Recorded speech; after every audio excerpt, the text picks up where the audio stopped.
वर वधू दोनों ही प्रतिज्ञाओं और सप्तपदी के माध्यम से एक सुसंस्कृत परिवार और उत्कृष्ट एवं समर्थ समाज की रचना करने का संकल्प लेकर गृहस्थ आश्रम में प्रवेश करते हैं। इन संकल्पों को जीवन भर याद रखने और सदैव पालन करते रहने में ही विवाहित जीवन के अलौकिक आनंद की प्राप्ति संभव है।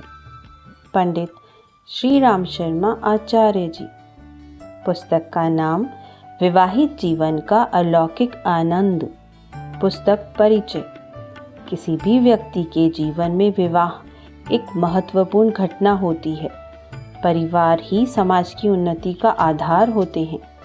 विवाह का सामाजिक महत्व देखते हुए यह आवश्यक समझा गया कि वर वधू के परिवार तथा समाज की साक्षी में गरिमामय समारोह आयोजित किए जाएं, ताकि इस पवित्र बंधन को सामाजिक स्वीकृति प्राप्त हो।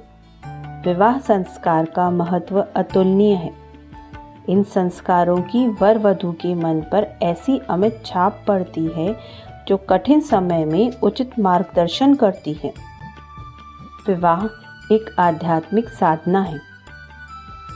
यह एक ऐसी प्रेम वल्लरी है जिसका अभिसिंचन त्याग और उत्सर्ग की उच्च भावना से किया जाता है। विवाह दो आत्माओं का गठबंधन होता है।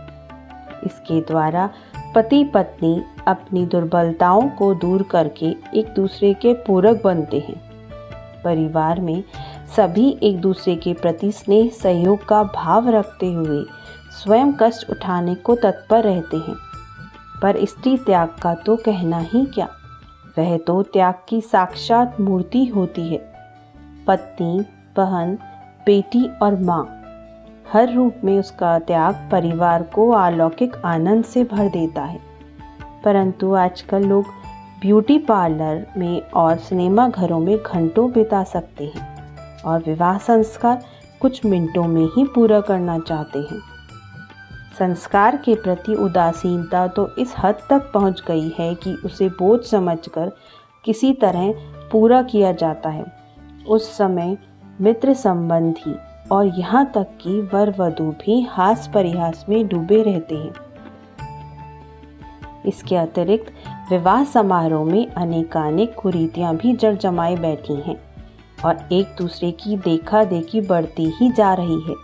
लंबी चौड़ी बारात, बैंड, रोशनी, आतिशबाजी आदि पर अंधाधुंध व्यय होता है। पंडाल की सजावट, दावत आदि पर अधिक से अधिक खर्च करने की होड़ रहती है, चाहे उसके लिए कर्जा ही क्यों न लेना पड़े। इस प्रकार विवाह एक गरिमामय, सौम्य एवं पवित्र संस्कार न रहकर एक उद्धृत उत्पात का रूप ग्रहण करता जा रहा है। यही कारण है कि आज वैवाहिक जीवन अशांति और कलह से परिपूर्ण है और आए दिन लोग अपना यह आध्यात्मिक संबंध तोड़ते दिखाई देते हैं। आपके समक्ष प्रस्तुत है एक लघु पुस्तक जो व्यक्ति और समाज को जोड़ने वाली परिवार संस्था को अलौकिक आनंदमय बनाने के सूत्र समझाती है। पुस्तक के कुछ अंश।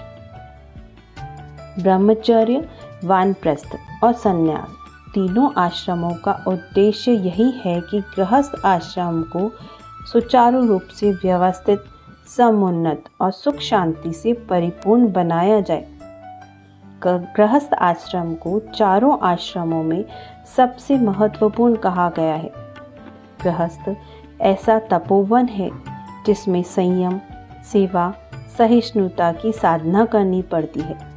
इसमें परमार्थ, प्रेम, सेवा, सहायता, त्याग, उदारता आदि को अपनाना होता है। दो प्राणी अपने अलग अस्तित्व को त्याग कर एक सम्मिलित इकाई का निर्माण करते हैं।